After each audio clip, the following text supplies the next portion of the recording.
Welcome to Everything Co-op, bringing you information on how cooperatives can help improve your quality of life. This show is being sponsored by the National Co-op Bank, NCB. The NCB is dedicated to strengthening communities nationwide for the delivery of banking and financial services for the nation's cooperatives, their members, and other socially responsible organizations. For more information on the power of community ownership, visit ncb.coop. That's ncb.coop. Now stay tuned for your host, Vernon Oakes. Good morning.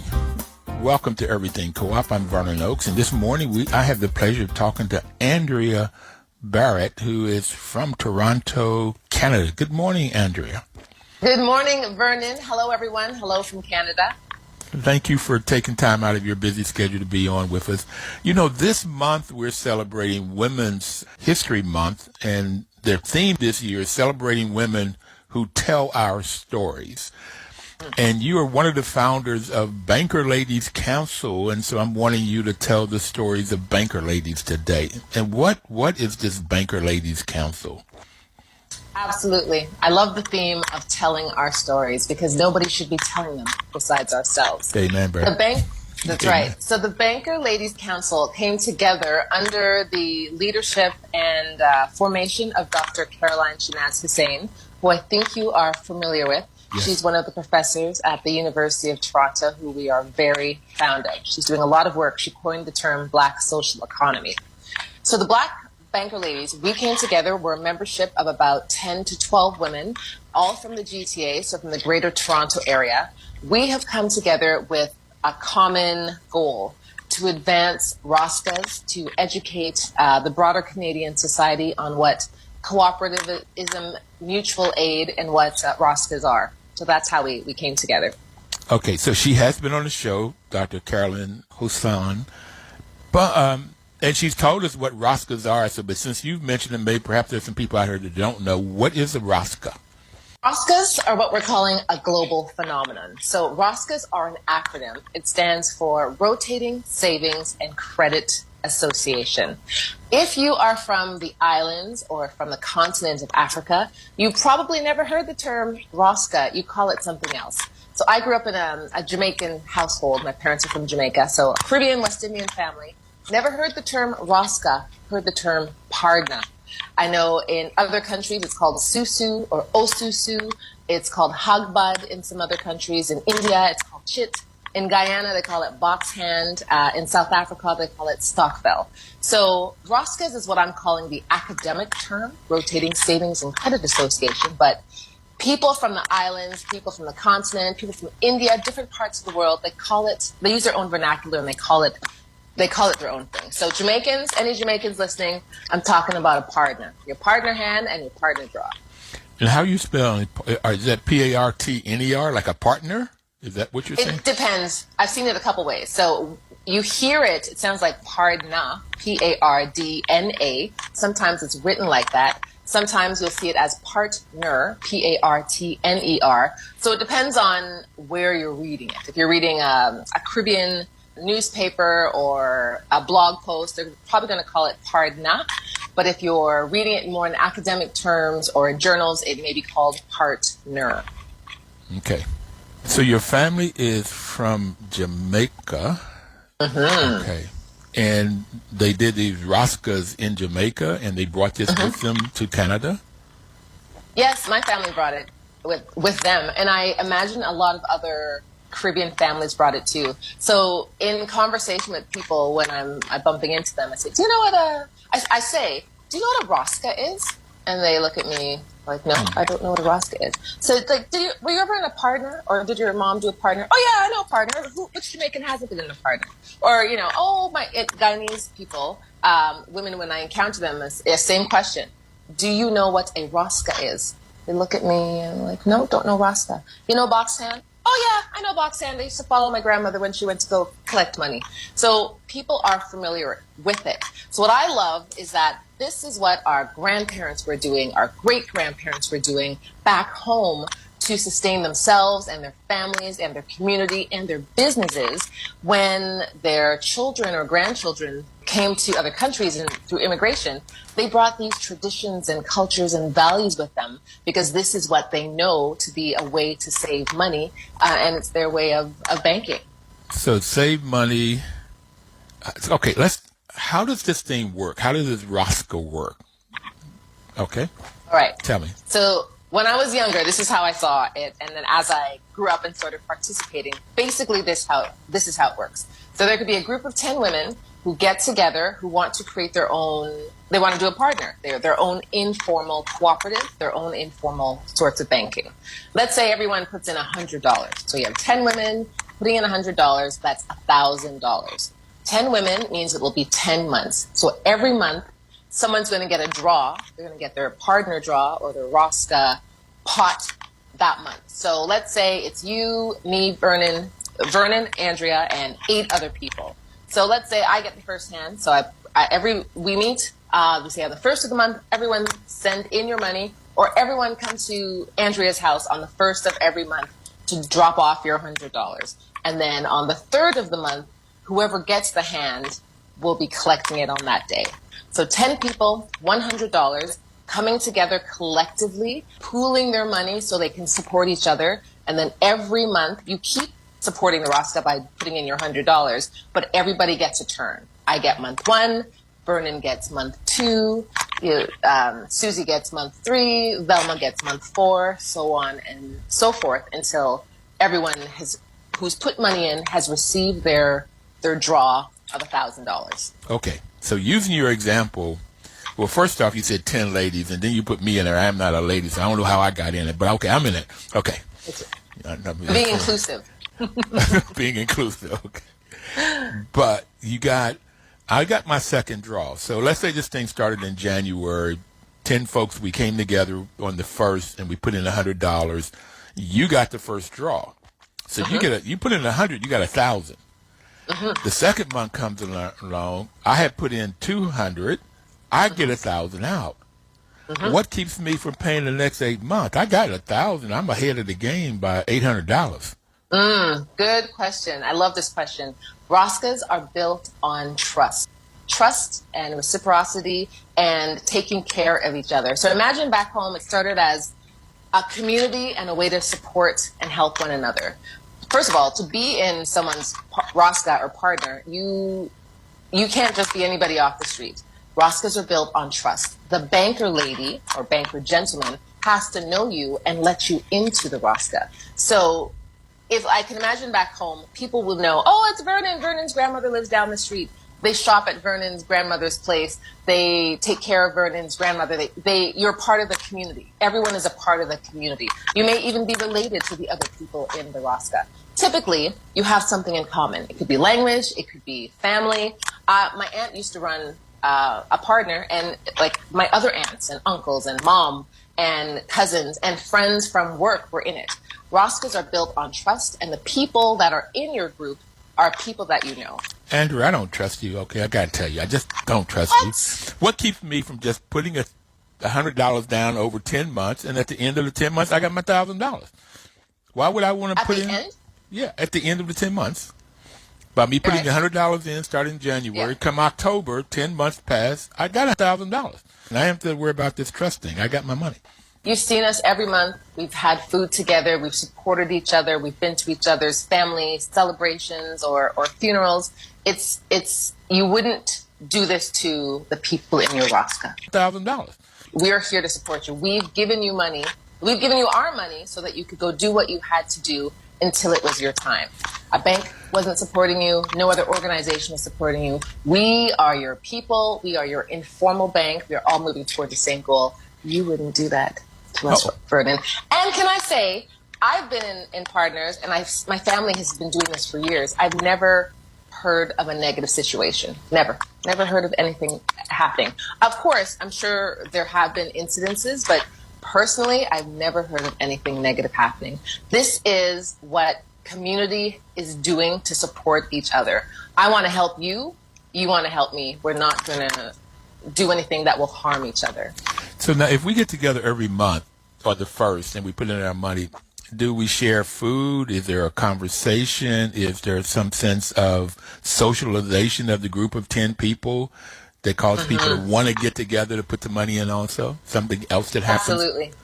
Absolutely. And this is another reason why there are very few defaults, because we know each other. I know your people, you know my people. We've had meals together. So usually when you're dropping off your money, you're going to someone's home, everyone is there gathered together, you're eating food, you're laughing, you're celebrating, you're comforting, if that's what needs to happen, but you become acquainted, and money brings people together. You become acquainted, you're eating food, and it's just a nice social activity. And it's this social connection. Sometimes, we take this for granted. Not everybody has a strong social network.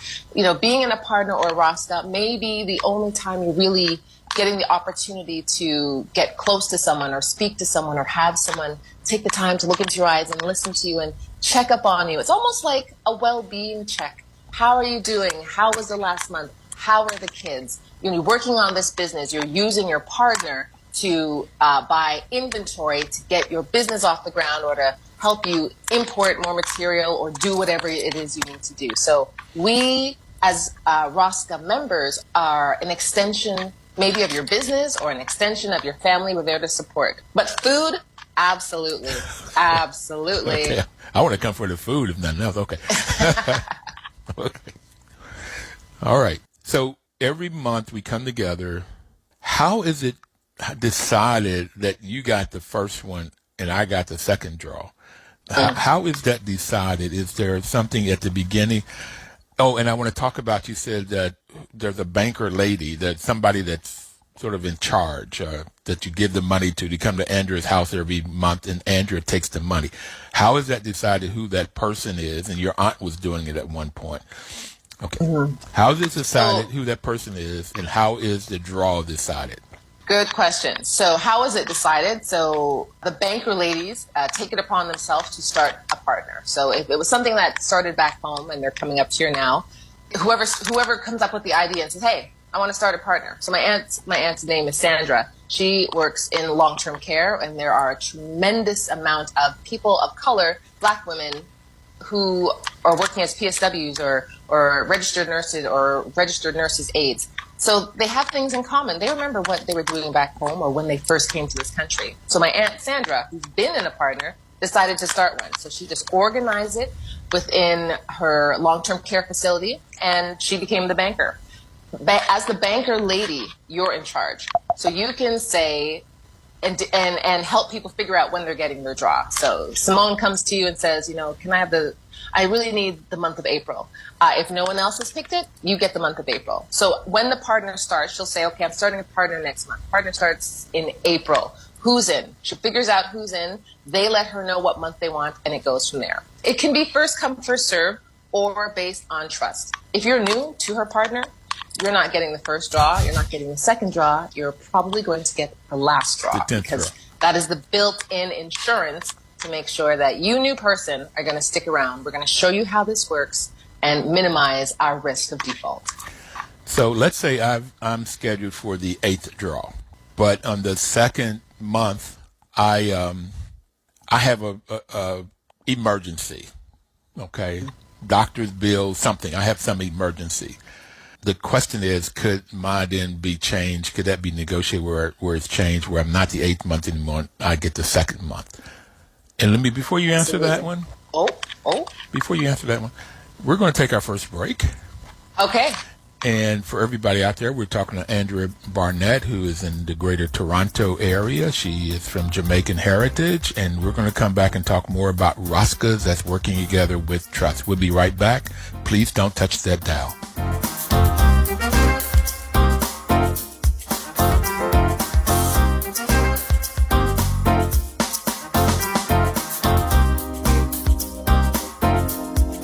News Talk 1450 WOL-AM, where information is power. Welcome back. The program is Everything Co-op. I'm Vernon Oakes, and our guest is Andria Barrett. And Andria helped found the Bankers Ladies Council in the greater Toronto area. And her mentor is Dr. Carolyn Hossein, who is the Canadian Research Chair in the Africana Department. So we were talking about and very excited about getting together and eating and bringing money and saving monies and working together. I like the eating part probably as much as anything else, particularly Jamaican food. And we have several Jamaican restaurants in the D.C. area, and so I frequent them. Let me ask you, how did you get into this? Good question. So I think I kind of just stumbled upon it. So I work with a lot of small business owners, a lot of entrepreneurs, particularly Black business owners. So this is something that is just what some Black business owners do. And in some of the workshops we were running, I came across and was introduced to the work that Dr. Shenaz Hossein is doing about banker ladies. And again, when I found out, and she has a great film out there called The Banker Ladies, I thought, oh, this, I know what this is. She's talking about a partner. This is what we do. But she called it a ROSCA, which is its academic term. So it just made sense. So I connected with her and then learned more about her work, read some of her papers, and she has a great book out. Then I heard from her that she was putting a group together. She wanted to form the Banker Ladies Council. I said, sign me up. I'll be there. Whatever we can do to help women in need or even men in need, because typically ROSCAs are what marginalized women use. It's very popular in other countries. It's an informal way of banking. It's a cooperative, and it's what people are doing to help each other. So I'm familiar with this. I see the benefits myself, and if we can educate and encourage more people to participate in this form of banking, I think it will just level everybody up. It will help our community, our society. It'll help business owners. It just makes sense to me. Okay. And I forgot I wanted to answer this question before we go any further. I'm scheduled to be the 8th draw. I have an emergency. I come in, it's the second month. I come and tell the group when we get together on that first of the month and we're sitting around eating chicken patties. Can I get the second draw because I have this emergency? What would happen in that instance? That's a really good question. Every ROSCA operates differently, but I can say for the ones that I've been a part of, if there was an emergency, and these things have happened, we've had loss of life, people needed to go and bury their dead, or there's been car accidents, things have happened. So then you connect with the banker. So you would go to, if it was my aunt, you would go to Sandra and say, Sandra, something's happened. My grandfather's passed away. I need to fly back home to Trinidad or Guyana. Can I switch my draw with somebody else? That is why it's important to have a good relationship with your ROSCA and a great relationship with your banker, because they're the ones who can say, okay, if it were like if she was running it and it was my draw and I knew this, I'd be Vernon, it's okay. I understand. Let's switch. So it all depends on the members of the group and the banker. But again, because this is an informal group, social, it's informal banking where people matter, relationships matter, stories matter, and our relationship to each other is really important. You can have that conversation. Yeah. If you were getting this money from a financial institution, you can't call up your banker and say, my car broke down, or there's been a death in the family, I need to fly back home. Can I skip a payment? Can you fast track a loan to me? That's not going to happen. It's community that helps and takes care of each other. So it sounds like you all are using the values of cooperation, and those values are self-help, self-responsibility, democracy, equality, equity, and solidarity. This whole solidarity you've been talking about that the whole time. It's what's best for the group and how the group works.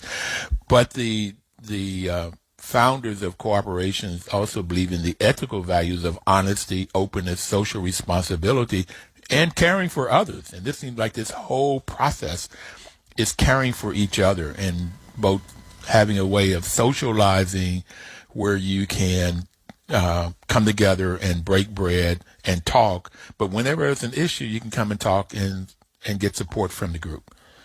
Absolutely. We believe in self-help. We believe in community and self-reliance. We've heard people say it's not always about a handout. People don't always need a handout. People need help and support. Give them the space and room to do what they need to do so they can take care of each other. And this is what being in a ROSCA or a partner can do. So I absolutely agree. There are some elements to a cooperative. Mutual aid and community, self-reliance, self-determination, working together is what we're about. Fantastic. And I hear it's mainly women. Do you have men in the ROSCAs too, or is it only women? There are men in ROSCAs, but typically it's women. And typically it's women from Africa, from the Caribbean, the West Indies, India. Typically it's women you find in those groups. But there are some men. In the research I've come across by Dr. Hossein, there are taxi drivers in the US and here. I think it's maybe New York and Toronto, Ethiopian taxi drivers who put their money together. So imagine you need to pay for your taxi license, you want to buy another taxi, you need to repair your taxi. You're coming together and helping each other out. Fantastic, fantastic. Okay, so do you do this full time? Is this your main work? You seem to be passionate about it, but so is this what you do full time? No, it's not what I do full time. I'm a volunteer. We're all community members, community advocates. I won't even call us volunteers. We're community advocates. So the Banker Ladies Council is a group of women from different parts of the city, different religions, ethnic backgrounds, who are in a ROSCA, who believe that we want to help our brothers and sisters who are currently in ROSCAs mobilize, amp up, and empower them. We need to help with changing some policies we have here with law enforcement or with government in respect to ROSCAs. We believe and have seen the success that this informal group of banking has for us personally, that we want to create a ripple effect. We want to spread this message to other parts of the community. So what do you do full time if this is what you do on the side? What do you do full time? What's your full time work? Full time, I run a speakers bureau. It's called the Diversity Agency, and then I also help small business owners with sales and marketing. So I come from a background where I've had years of experience working in industry and in a sales and marketing capacity. And when I've been working with small entrepreneurs, small businesses, particularly small Black business owners, I want to level up the playing field and get everyone as successful as possible, as quick as possible. So helping them, I ask them to leverage me, use me, let me see how I can help you in terms of sales, let me see how I can help you in terms of marketing. I believe in the power of our incredible community, and I really just want to uplift us all. A door has been opened for me. I want to make sure everyone knows what I know or has the opportunity that I have so they can go and be as successful as possible. Fantastic, fantastic. Do you do any work on this side? I could use your help too. Okay. you come sure. over to the U.S. I'll come visit. What about formal education? Do you have, what kind of formal education do you have? So I went to school here in Ontario. So I studied hospitality and commerce. So the original plan is that I wanted to own a restaurant and a nightclub. And because I come from a family of healthcare workers, I wanted to own a nursing home. I feel like my grandmother was my favorite person in the entire world. And I see that our seniors are in need of some help and support and some better infrastructure. So when I went to school and studied hospitality, those were the things. I wanted to run a nightclub, I wanted a restaurant, and then I wanted to create a long-term facility. So didn't do any of those three. I worked in restaurants for a long time, really enjoyed the hospitality industry. And then I moved into nutrition. So professionally, I'm a nutritionist. So I work with people with type 2 diabetes. Again, because of my grandmother, she had type 2 diabetes. And I do, and I have type 2 diabetes. And my mother had type 1, and I have brother and sisters type 2 diabetes. So it's in our family huge. Mm-hmm. Okay. Many people do. And I just want people to know they can live happy, healthy, fruitful, productive lives. And you just need to manage your blood sugar. So I teach people how to lower their blood sugar and, you know, the factors that affect it. There's some lifestyle changes that need to be made and just making small tweaks to your diet to keep you balanced. So that's what I do. I wear a few hats. So people with diabetes, they're very near and dear to me. And then sales and marketing and running the Speakers Bureau. Okay. And I wanted to have a restaurant and a nightclub. I still think about that nightclub and dancing. Okay. Yeah. That's still sort of on my list. But great. Maybe we can team up. Okay. I've been to Toronto. Matter of fact, I saw Ray Charles in Toronto. That was, of course, some time ago, but that was one of my best nights. It was at a dinner club, and I was in the balcony overlooking him on the piano. It's phenomenal. But home health care is another area now that I'm interested in. And we're going to take our next break, and what I would like, when we come back, I would like for you to give us some examples of ROSCAs. I know you told me you're in one, and so I'd like for you to talk about that one and any other ones that you want to give us as examples of how they work. We'll be right back, everybody. Please don't touch that dial.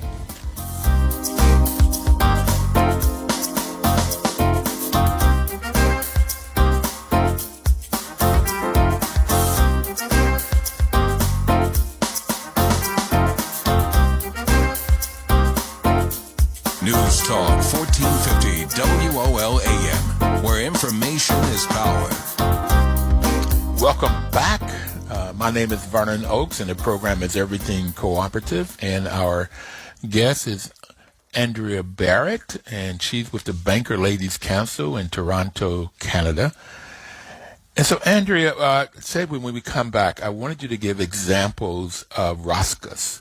So let's talk about the one you're in. Who's the banker lady who's sort of in charge, and how did it get started, and how does it function? Okay, so the one that I'm in, my aunt's in charge because she likes to be in charge. That's Sandra. My mom's younger sister. Sandra? So this is the same, Sandra. So Okay. This is the same aunt who works in long-term care. So she runs it, and she collects $100 every week. So Every week? Every week. So they're different. So you can either run them monthly or you can run them every week. So it's $100 every week.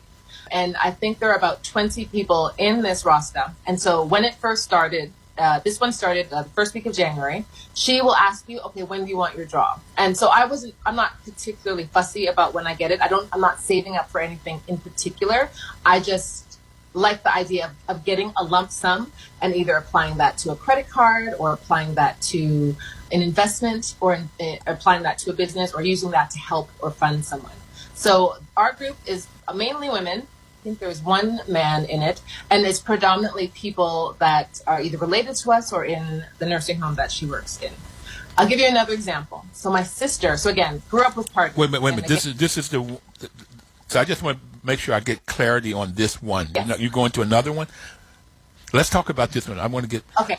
So there are 20 people, and you do once a week, so that's on average 4 1/3 weeks in a month. 20 people putting in $100 every week. So that's like $433 per month. Each person puts in times 20 people, 0.66. That's $8,660 collected each month. Yes, each month. That's right. So the way you can break it down is you can do. So I like to do it weekly. So it's $100. We do $100 a week. We don't count the odd weeks. Yeah. But you can do $400. You can think of it as $400 a month or $100 a week, and then it's collected. So she collects most of it in person. She'll come to your house. She'll talk to you. You'll catch up, and you give her your $400 or your $100. Or those who are on vacation or out of the country or for whatever reason can't physically meet with her will send her an e-transfer, so electronically send her funds. And then when it's your turn to collect, so I'm going to get a hand I get the second last hand just because I'm not in a rush. Then she will meet with you and she will open up her bag and count out the money, and then that is your draw. Or she will send it to you electronically. But usually she comes to you in person and will give you the money. Now, do you know how much you'll get when you get your hand? You call it, you get a hand. No, I was calling it a draw. So you get a hand. Yes. How much would you get? It's going to be $8,000. Okay. Does she get any? It sounds like a lot. No, it is a lot. I mean, but it may not be a lot for you, but it's a lot for me. Okay. No, it is. Exactly. It is a lot. So imagine simply saving away, you're tucking away $100 every week will net you $8,000. So if you get the first draw and you're doing your $100 a week and you get $8,000, to me, that is just a sigh of relief.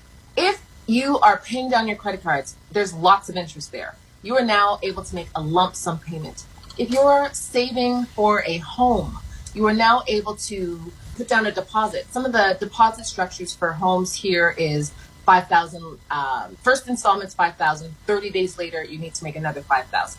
As a couple or a single person, it's hard to go and make a lump sum payment like that. Mm-hmm. But if you are working together in community, in a ROSCA, you can now take this money and do what you have to do.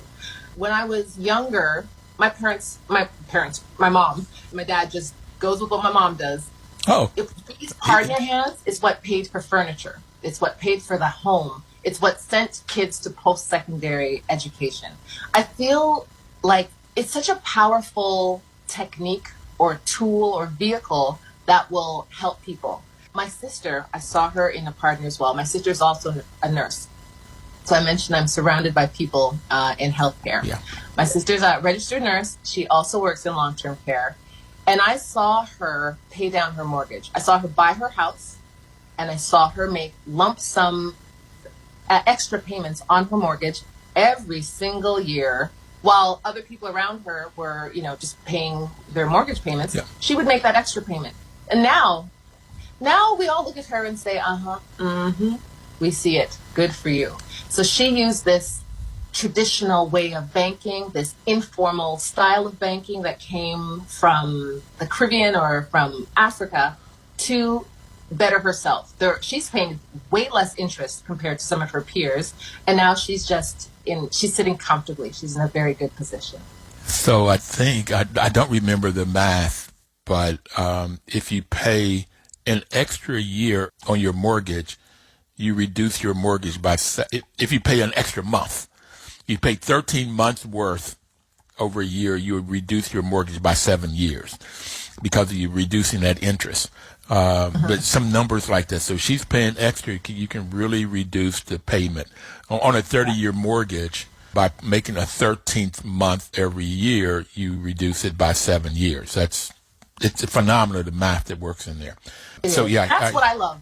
That's what I love. Like, I think about the power of this. So it's your money, and it's a form of savings. It's your money and it's savings. You can do anything you want with it. You can go on vacation. You can go on a shopping spree. You can buy yourself a new car. Or you can pool this money together with business owners, and you can help buy a franchise. You can help buy a second location. You can help build a nursing home. Or you can amp up your financial literacy game, and you can pay down your mortgage. You can invest. You can buy. Andria, we're just getting ready to start a restaurant and a nightclub. Okay, all right. one in DC and one in Toronto. Okay. So one of the biggest problems for Africans, people in the diaspora, African and throughout I started to say African Americans, but in the U.S., the average white family before the pandemic, the average white family had financial wealth of $171,000, and the average black family had $17,000 worth of wealth. So it was 10 times more. I think it would be much worse now because we lost so much in our communities through the pandemic. And then I had people on here, the farmers, saying that the Department of Agriculture would not loan black farmers money during droughts, but they would with white farmers. And blah, blah, blah. So it's just been a lot of ways that we have not been able to create wealth. And our community, the white-driven, racist community, has done things so we couldn't get wealth. And whenever we got wealth, like Tulsa, I don't know what it's been like in Canada, but like Tulsa, Oklahoma, white folks would come in bombers and take it. So wealth gap is huge. So here's a system for saving money to get the capital needed for whatever. And I personally don't like taking capital for cars and vacations and new clothes and things like that because they all depreciate really, really quick. Vacations depreciate right away. But investing that into paying down your mortgage, that's phenomenal. And I compliment your sister on that. Invested in starting a business so you can get into something that appreciates in value so that we can create wealth and health. I've had programs on that talks about this whole health field where people in the African diaspora don't have the money to go to health care and get the health care, but also live in environments that are unhealthy, toxic, perhaps. So your family's in healthcare. You have ideas of these businesses, and you're in healthcare in terms of nutrition. Tell us about another example of a ROSCA. Sure. I'll give you another. So my partner is in a ROSCA, and they have come together. And this one is predominantly men. And now they're This investing one is what, in men? Yeah, predominantly men. And they're investing in real estate. So imagine, this is what excites me. Just anything that moves us forward. You're putting your money together a little bit at a time, because you can't individually go buy that unit or buy that property. But coming together, a group of men are investing and putting their money and buying property. So right now, real estate is incredibly expensive in Canada, specifically in Toronto. It's an average home is about close to $1 million. So when you come together and you're pooling your resources, then you can buy a unit, and then you become a landlord. And it's all legally set up with the accountant and lawyers to make sure everything is properly documented, that everyone has an ownership. But now you are an investor. You're in real estate. That is the power of this. So individually, everyone has their little $100. But when you put all these little $100 together, you can do something great. So they're into real estate. My dream. Wait! Don't go off that one yet. I'm going to come back to your dream. But it's phenomenal and exciting to me that a group of people, in this case men, would come together and pool their pennies so that they can come up with dollars and maybe thousands of dollars, and then invest that into something. That's what I was saying earlier. Investing in something that appreciates, and real estate has appreciated tremendously in my lifetime. And I have some real estate in D.C.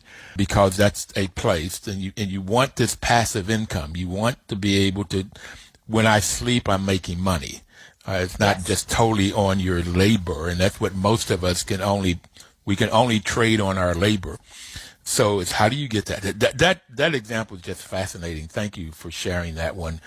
And I got one more. Okay. Now I want to compliment your partner and compliment you for having a partner that's doing that, because that all is creating wealth for your family. And you all can have great conversations around the dinner table too about these different things that you're doing. Phenomenal. Okay, let's go. Your dream, though. I have to cut you off with your dream. My dream. So my dream is we need more Black-owned grocery stores. I am passionate. I have a heart for Black-owned businesses. I see it as a way to wealth and in independence, and we just need more of them. So anything I can do to help people start one or get one or inspire them to do one. We need more Black-owned grocery stores here. And we have there's Caribbean food, there's a food from Africa that currently is being sold in stores that is not run by people from the Caribbean or people from the continent of Africa. I think we need to inspire and encourage and help to finance more people from the West Indies and from the continent to start and run these businesses. At times, what holds them back is the finances. They're brilliant, they have the drive, they have the ideas, they have the creativity, but it's simply lack of money. They've been to a bank, they've been denied. They personally don't have all the money. If we put these people together, other business owners together, and create these co-ops, we can then have our own Black-run grocery stores, Black-owned grocery stores, so that we can be selling the foods that we are eating. The same thing happens here at beauty supply stores. So here in Toronto, when you go to a beauty supply store, the predominant demographic are Black women. Like, thousands of dollars are being spent in these stores by Black women. Yep. These stores are not owned by Black people or Black women.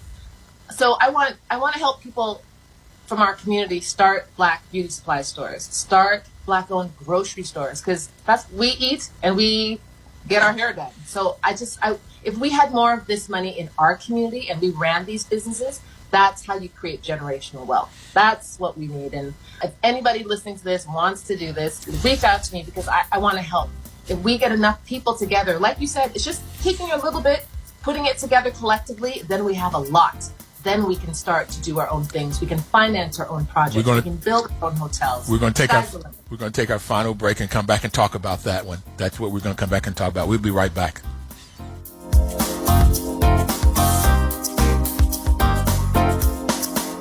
News Talk 1450 WOLAM, where information is power.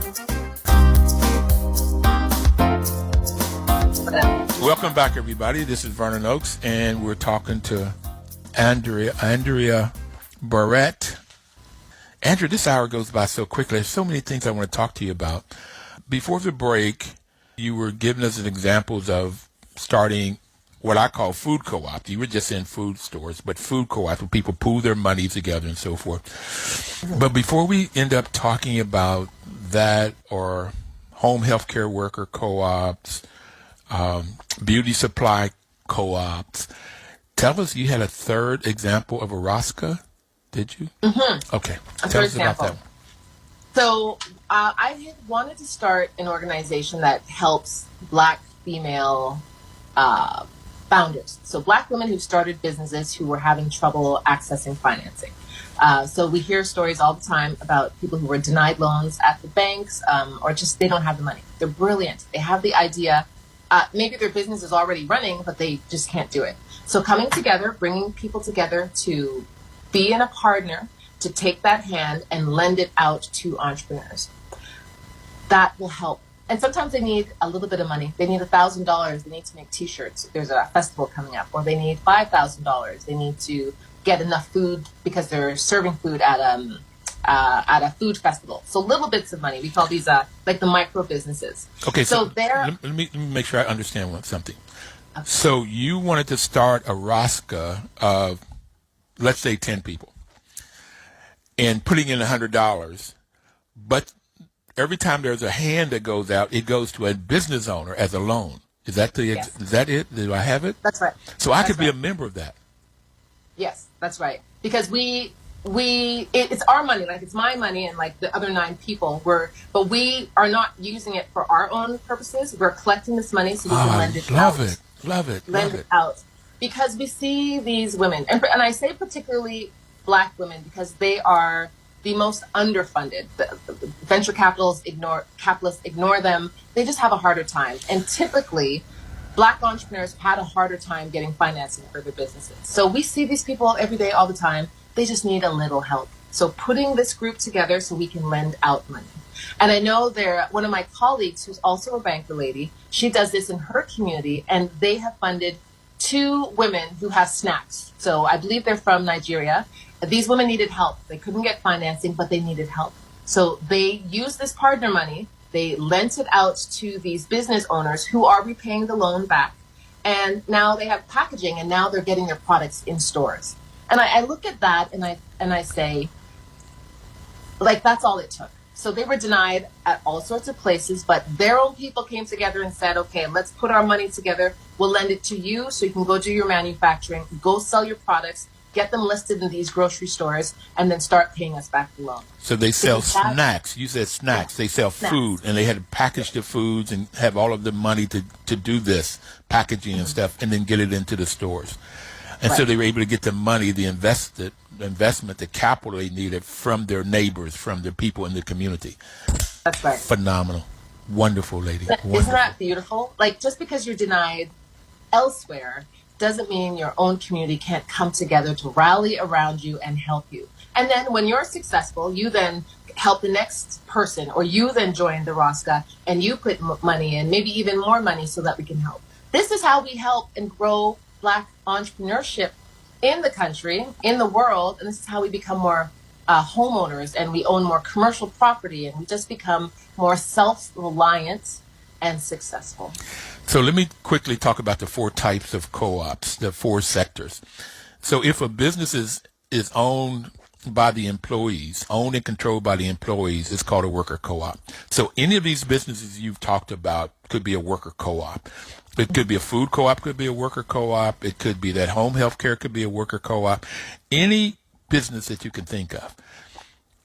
But if it's owned and controlled by the persons that uses the products or service, then it's a consumer co-op. Housing co-ops are consumer co-ops. Credit unions are, and most food co-ops are owned by the people that shop there, and they're consumer co-ops. Okay, those are 2 types.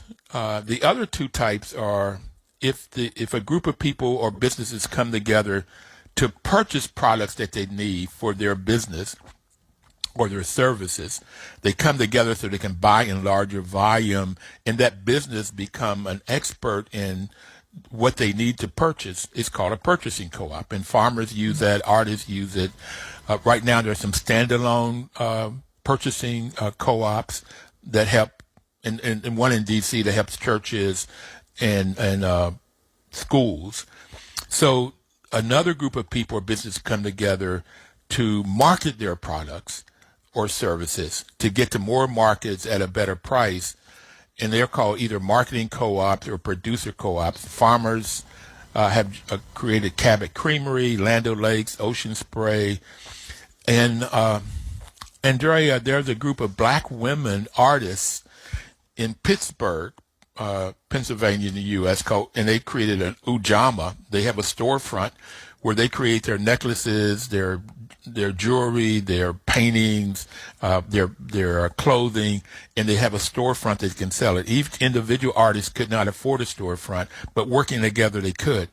So all of the businesses you're talking about, whether it's taxi businesses or home health care, the largest worker co-op in the U.S. is a home health care out of New York. It's got 1,500 home health care. My sister had a stroke. It's hard to get great home health care workers. And the co-op is a way of doing that. And I could even see nutritional companies being either consumer or worker co-ops. So for me, this co-op could be an answer for all of the kinds of things that you've been talking about in Toronto or New York or DC or California or Vancouver, any country. And back in Jamaica too now, lady. Yeah, I agree. And I think like this is not difficult or expensive or requires a lot of extra anything. It's just coming together as a group and working together, like the solidarity. We can do this.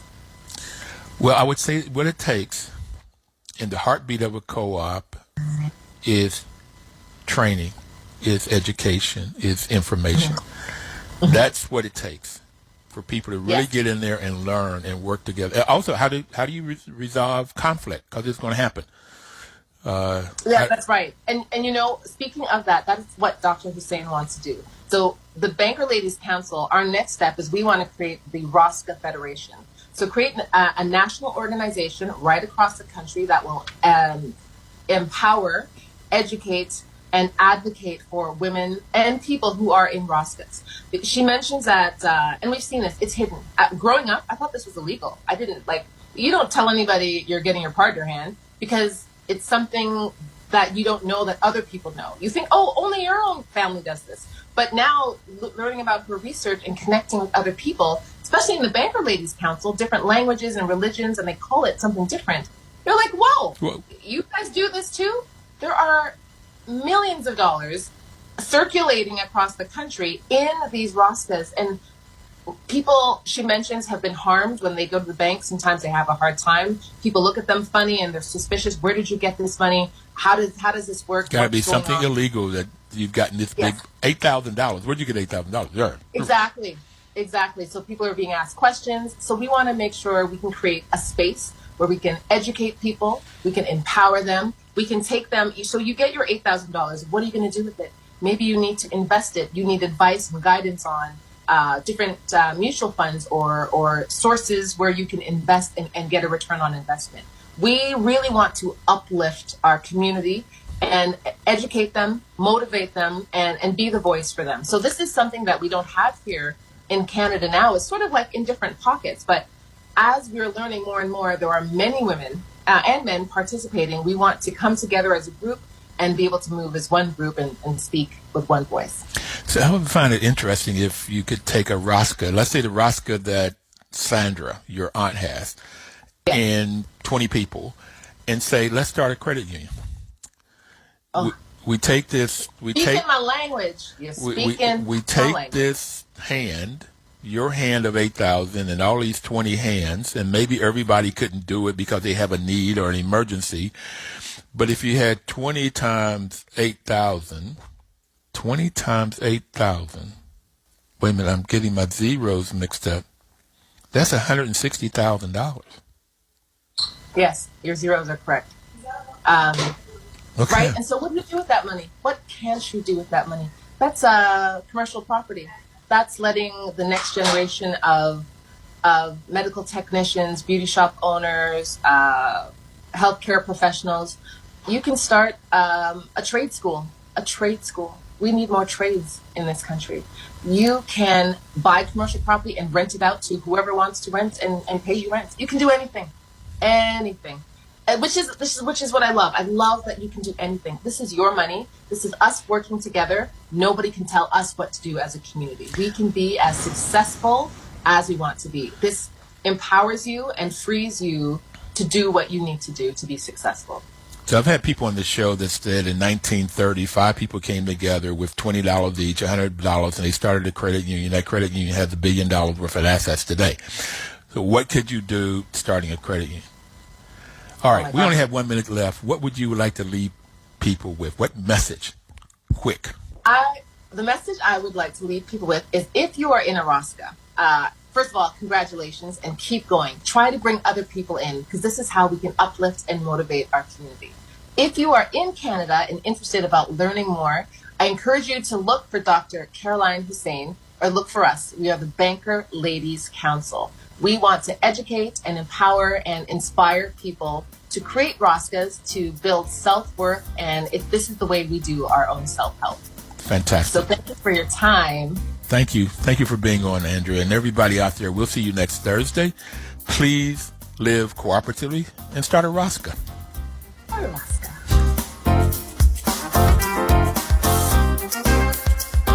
News Talk 1450 WOL AM, where information is power.